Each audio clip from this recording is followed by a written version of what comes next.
The Bob Mills Weather Center, meteorologist Stephen Nehrenz.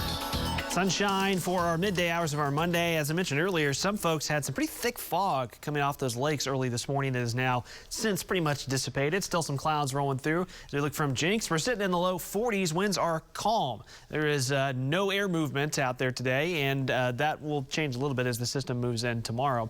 Speaking of our storm system, get right to it. Here it is. This is the upper level component of it back near Phoenix. So still got a ways to go, but this will swing quickly through southern Arizona, southern New Mexico, up into Texas and Oklahoma tomorrow.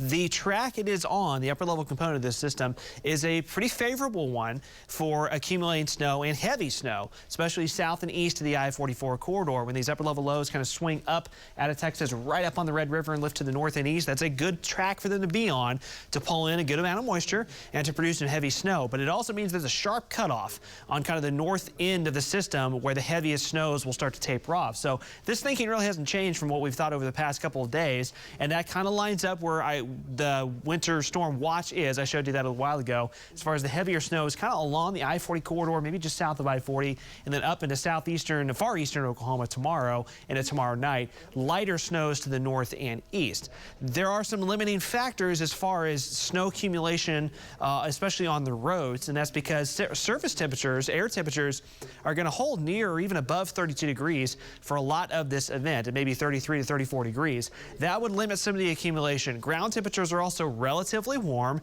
given how relatively warm our January has been up to this point. So that will kind of, at least the initial round of snow that moves in may melt off pretty quickly because of that. Also, the timing of the transition from rain to snow will make a big difference. And as I mentioned, that sharp cutoff of the heavier precipitation on the north side of the storm. So back to today, just to get you through today's forecast and tonight. Highs mostly in the 40s near and south of Tulsa, may approach 50 degrees in a few spots. Light winds, sunshine, some passing clouds. We fall below freezing tonight, tomorrow morning. We are below freezing. We're going to start off dry, and then temperatures will climb above freezing as precip moves in. So here's kind of a look at the timeline. Here in Tulsa specifically, as precip moves in tomorrow morning, it's going to start as rain. And the longer the rain hangs on, the more that cuts into the snowfall totals. Now, there's a chance that it might switch over earlier, but it still looks like we've got rain for the morning and then kind of a mix to start the afternoon, and then eventually that snow changeover takes over more in the later afternoon hours. And you're going to see that here as I walk you through this on Future View. I left the temperatures on because, again, that's kind of an important component of this system. So tomorrow morning, as you're getting ready for that early morning drive and morning rush hour, probably not a whole lot happening yet. So if you're expecting a lot to be happening at 7 to 8 a.m. tomorrow morning, that's not the case. We're going to start off relatively quiet in the morning. Here comes that rain moving in. Notice temperatures upper 30s, even near 40 degrees in some spots. Now, as the heavier precip moves in, the temperatures will drop. And as I run you through this through the afternoon, this is where we can see kind of the where things get a little tricky with the snow changeover.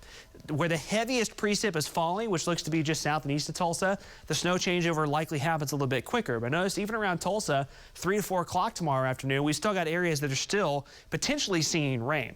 That's what cuts into those snow totals in our northern counties. Eventually, with time, as the upper level system moves in, most of us transition over to snow late Tuesday afternoon through Tuesday night, and then the system quickly moves out Wednesday morning. I mean, once we get past midnight and early Wednesday morning, most of the system is moving away. So snowfall forecast, I know that's what everyone wants to know. We haven't changed this too much. It still looks like that heavier swath in the purple here of 3 to 6 inches of snow would be just south and east of Tulsa and I-44, kind of closer to the I-40 corridor, McAllister, Eufaula, Stigler, Muskogee, Southside, maybe as far north as Tahlequah. But Tulsa, I-44 right on the line. Notice how sharp of a dividing line it is here between maybe less than an inch of snow in our northern counties, kind of the 1 to 3 inch range in Tulsa, and then 3 to 6 inches to the south. And any little shift to the north and to the south, or any little slight change in the temperature profile could change that a little bit. So of course we'll continue to refine that as we head through the day into tonight and even tomorrow morning. There will be some travel issues, but again, the relatively warm ground temperatures should help the roads out somewhat, even where that heavier snow falls tomorrow. Again, that moves out very quickly Wednesday morning, then we're back above freezing Wednesday and Thursday, tracking a stronger Arctic-type cold front by the end of this weekend.